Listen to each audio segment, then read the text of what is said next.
नमस्कार बच्चों, साइकिल की सवारी इस पाठ में फिर से एक बार आपका स्वागत है। आज हम पिछले पाठ्यपुस्तक से पाठ क्रमांक 7वां पढ़ने जा रहे हैं, जिसका शीर्षक है साइकिल की सवारी। साइकिल की सवारी इस पाठ का सेशन क्रमांक पहले है। इसके पहले 2 सेशन में हमने देखा कि लेखक सुदर्शन इनके मन में साइकिल चलाने की ललक इच्छा निर्माण हो चुकी है और उसके लिए वो प्रयत्न कर रहे हैं। अब वो उस दिन का इंतजार कर रहे थे जिस दिन वो अपने गुरुजी के साथ साइकिल चलाने के लिए मैदान पर जाने वाले थे। अब गुरुजी आ गए, सुबह हो गई, गुरुजी आ गए और लेखक साइकिल चलाने के लिए जा रहे थे। अब देखते हैं आगे लेखक के साथ क्या हो रहा है, वो साइकिल चलाना सीख पाएंगे या नहीं। इसका विश्लेषण हम पाठ के इस सेशन में पढ़ेंगे। चलिए सब लोग पाठ्य पुस्तक निकालिए। पहले तो लेखक और आपको अच्छे से नींद ही नहीं आ रही थी कि साइकिल चलाने के लिए वो इतने उत्साहित हो गए थे। जब आंखें खुली तो दिन निकल आया था। जल्दी से जाकर वे पुराने कपड़े पहन लिए, चंबक का डिब्बा भी साथ में ले लिया और नौकर को भेजकर मिस्त्री से साइकिल भी मंगवा ली। और इसी समय उस्ताद साहब भी आ गए। हम भगवान का नाम लेकर लॉरेंस बाग की ओर चल पड़े। लेकिन अभी घर से निकले ही थे कि बिल्ली रास्ता काट गई और एक लड़के ने छींक दिया।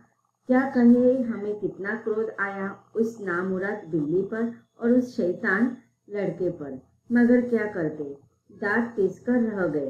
अब देखिए यहाँ पर लेखक कह रहे कि जो वो साइकिल सीखने के लिए मैदान पर जाने वाले ही थे कि उतने में क्या हुआ, घर से निकलते ही तो रास्ते में लेखक का रास्ता बिल्ली ने काट लिया और उसके साथ साथ एक लड़के ने क्या कर दिया, जोर से छींक दिया। अब देखिए बहुत सारे लोगों की ऐसी विचारधाराएं होती कि जब कोई अच्छा कार्य करने के लिए वो बाहर निकलते हैं तो बिल्ली अगर रास्ता काट लेते हैं तो वो सोचते हैं कि या फिर कोई किसी व्यक्ति के द्वारा छींक आ जाती है तो लोग सोचते हैं कि उनका कार्य पूरा नहीं हो पाएगा, कार्य में विघ्न या बाधाएं आ सकती है। तो यह जो विचारधाराएं लोगों की होती है वह सही है या गलत है? बिल्कुल गलत है। क्यों गलत होती है? यह जो धारणाएं होती है वो गलत होती है, क्योंकि अगर बाधाओं से डरकर हम इस प्रकार से कार्य को करने के लिए नहीं जाते हैं तो हमारा कार्य नहीं हो सकता है। कोई भी कार्य पूरा करने के लिए दृढ़ निश्चय होना जरूरत है। इस प्रकार की बाधाएं किसको विचलित कर देते हैं कि उन्हें अपने कार्य पर असफलता पर डर लगता है या उन्हें पता है कि वह सफल नहीं हो पाएंगे। अब देखिए लेखक के मन में भी ये डर पहले से ही लगा हुआ है कि वो साइकिल सीख नहीं पाएगा या साइकिल नहीं सीख पाएगा, तो यह डर उसके मन में कहीं ना कहीं बैठा हुआ है। तो वह इस प्रकार से जो उसको क्रोध आता है, गुस्सा आता है, वह गलत बात है।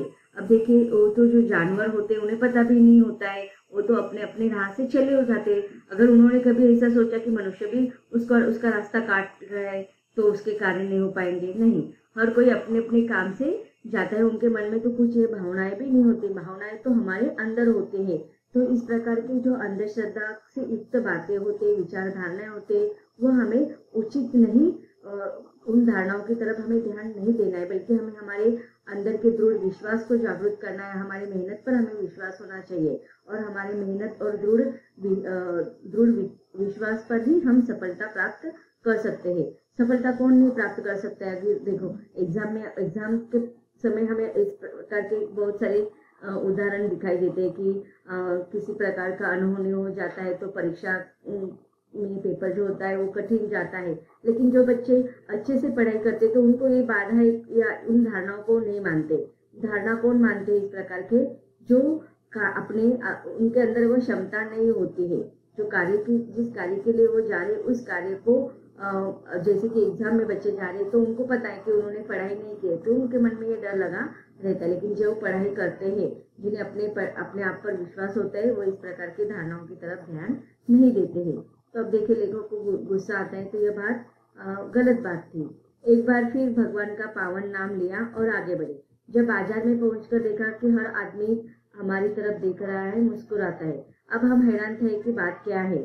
सहसा हमने देखा कि हमने जल्दी में और घबराहट में पाजामा और अचकन दोनों उल्टे पहन लिए और लोग इसी पर हंस रहे हैं। सिर मुंडाते ही बोले पड़े। अब देखिए लेखक की जल्दबाजी में, या हम कह सकते हैं कि लेखक ने जिस काम पर जाना था उसकी तरफ उन्होंने ध्यान नहीं दिया था। कपड़े पहनते समय पाजामा और अचकन जो कोट होता है उन्होंने क्या किया था, उल्टा पहन के वो चल गए थे। तो लेखक ने जल्दबाजी में अपनी चीजों पर ध्यान नहीं दिया था और इसी कारण सारे लोग उनको देख देख कर हंस रहे थे। हमने उस्ताद से माफी मांगी और घर लौट आए, अर्थात हमारा पहला दिन मुक्त हो गया। अब देखिए, पहले दिन उन्होंने साइकिल चलाना आरंभ किया, सीखना शुरुआत की थी नहीं, तो गलती उनकी थी, न कोई उनका बिल्ली रास्ता काटने से उनका काम पूरा नहीं हुआ, ऐसा नहीं था, या बिल्ली काटना या लड़की के छीन के कारण उनके कार्य में रुकावट आई, ऐसा नहीं, उनके ही लापरवाही की वजह से उन्होंने कपड़े जो थे वो उल्टे पहन लिए थे और इसी दिन उनका पहला दिन ऐसा ही खराब चला गया। उस दिन उन्होंने किसी भी प्रकार की प्रैक्टिस की शुरुआत नहीं की। दूसरे दिन फिर निकले, रास्ते में उस्ताद साहब बोले, मैं एक गिलास लस्सी पी लूं, आप जरा साइकिल को थामिए। उस्ताद साहब लस्सी पीने लगे तो हमने साइकिल के पुर्जों की ऊपर नीचे परीक्षा शुरू कर दी। फिर कुछ जी में आया तो उसका हैंडल पकड़कर जरा चलने लगे, मगर 2 ही कदम गए कि ऐसा मालूम हुआ जैसे साइकिल हमारे सीने पर चढ़ी आती है। हर समय इस समय हमारे सामने यह गंभीर प्रश्न था कि क्या करना चाहिए, युद्ध क्षेत्र में डटे रहे या हट जाए। सोच विचार के बाद यही निश्चय हुआ कि यह लोहे का घोड़ा है, इसके सामने हम क्या चीज है, बड़े बड़े वीर योद्धा भी नहीं ठहर सकते। इसलिए हमने साइकिल छोड़ दी और भगोड़े सिपाही बनकर मुड़ गए।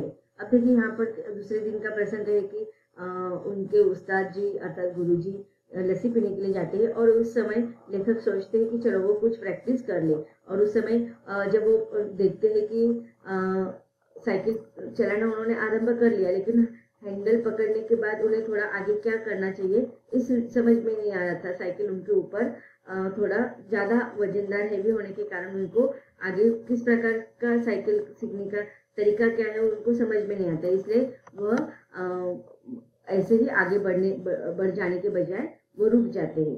पर दूसरे क्षण क्या हो गया, साइकिल अपने पूरे जोर से हमारे पाँव पर गिर गई और हमारी राम दुहाई बाजार के एक सिरे से दूसरे सिरे तक गूंजने लगी। अब देखिए, लेखक को किसी भी प्रकार का अनुभव नहीं था और इसी कारण साइकिल उनके पैर में अटक कर वो साइकिल के साथ गिर जाते हैं और जोर से चिल्लाने लगते हैं। तो उनकी यह अवस्था देखकर उस्ताद लस्सी छोड़कर दौड़ आए और जो दयावान लोग भी थे वो उनके इर्द गिर्द जमा हो गए।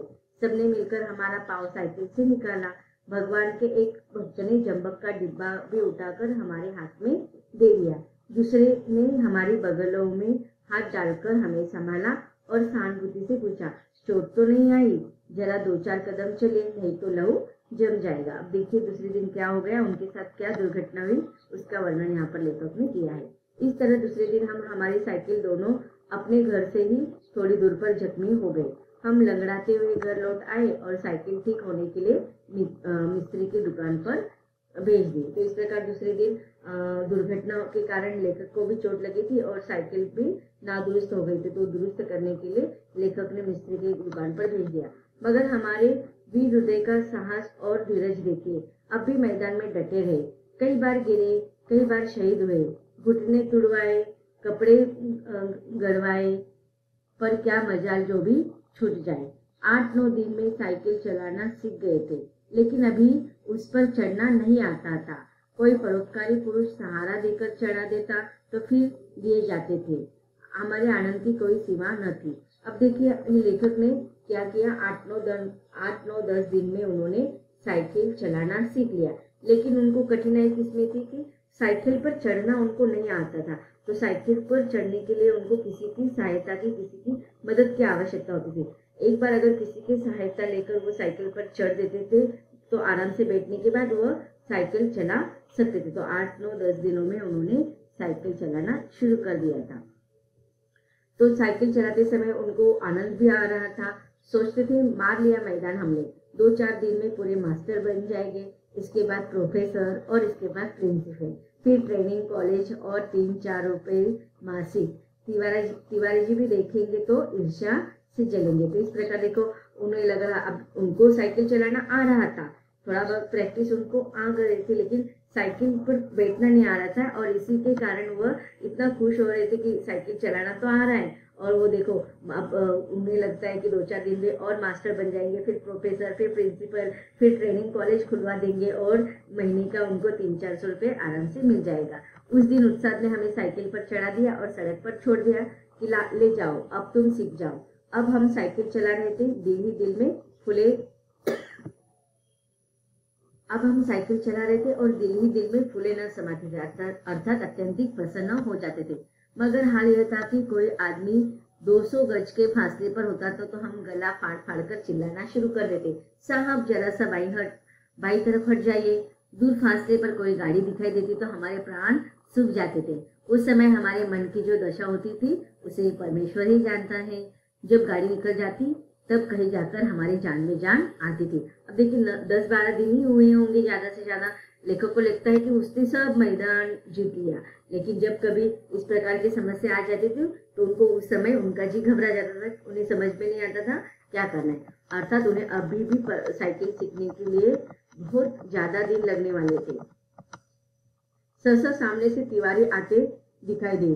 हमने अभी भी उन्हें भी दूर से ही अल्टीमेट दे दिया, अर्थात चेतावनी दे दी कि तिवारी जी बाई तरफ हो जाओ वरना साइकिल तुम्हारे ऊपर चढ़ा देंगे। तिवारी जी ने अपनी छोटी छोटी आंखों से हमारी तरफ देखा और मुस्कुराकर कहा, जरा एक बात तो सुनते जाओ।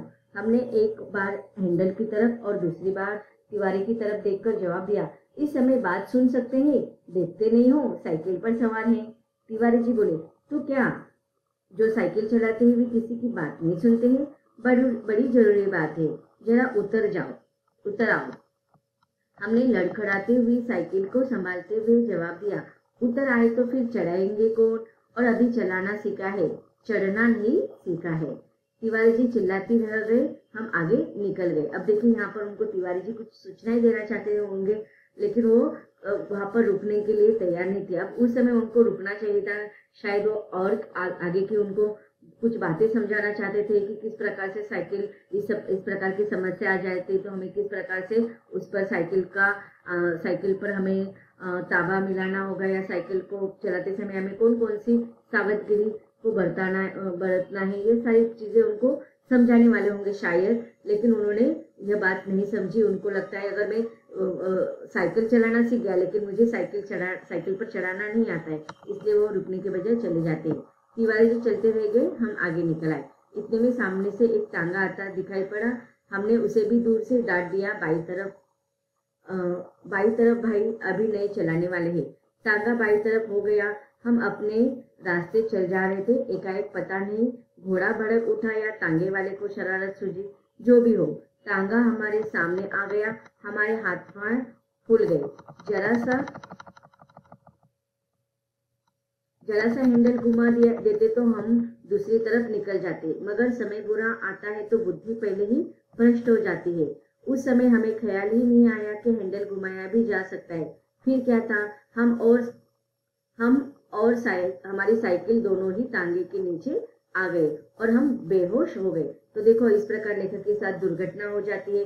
अब उन्हें हैंडल घुमाना था, लेकिन उस समय वो क्या कर रहे थे, सीख रहे थे, तो उनको इतना अंदाजा नहीं आया और उसी समय उन्हें हैंडल न घुमाने की वजह से उनकी दुर्घटना हो जाती है।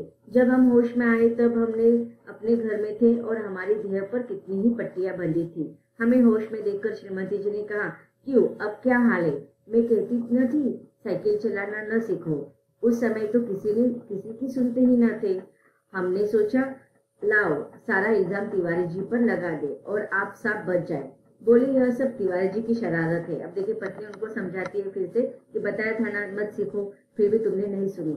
अब उस समय वो कहते हैं कि नहीं इसमें हमारी गलती नहीं है, तिवारी पर हम गलती डाल देते हैं। श्रीमती जी ने मुस्कुरा कर जवाब दिया, यह तो तुम उसको चकमा दो जो कुछ जानता न हो। उस तांगे पर मैं ही तो थी, बच्चों को लेकर घूमने निकली थी कि चलो सैर भी कर आएंगे और तुम्हें साइकिल चलाती भी देख आएंगे। हमने निरुत्तर होकर आंखें बंद कर ली। उस दिन के बाद फिर कभी हमने साइकिल को हाथ नहीं लगाया। तो अब देखिए इतनी बड़ी दुर्घटना होने के बाद, दुर्घटना ज्यादा भी नहीं थी लेकिन इसके बाद लेखक ने साइकिल चलाना जो अपने मन का जो उत्साह था उसे रोक दिया। तो बच्चों यहाँ पर लेखक को और भी ज्यादा प्रयास करना चाहिए था, प्रयत्न करना चाहिए था। दुर्घटना होने के बाद उन्होंने अपनी इस इच्छा को मार दिया, तो यह यहाँ पर गलत बात है। शायद वो अगर इसके बाद और भी प्रयत्न करते तो उन्हें अच्छी साइकिल जरूर आ जाती। यह पाठ यहीं पर समाप्त होता है। धन्यवाद।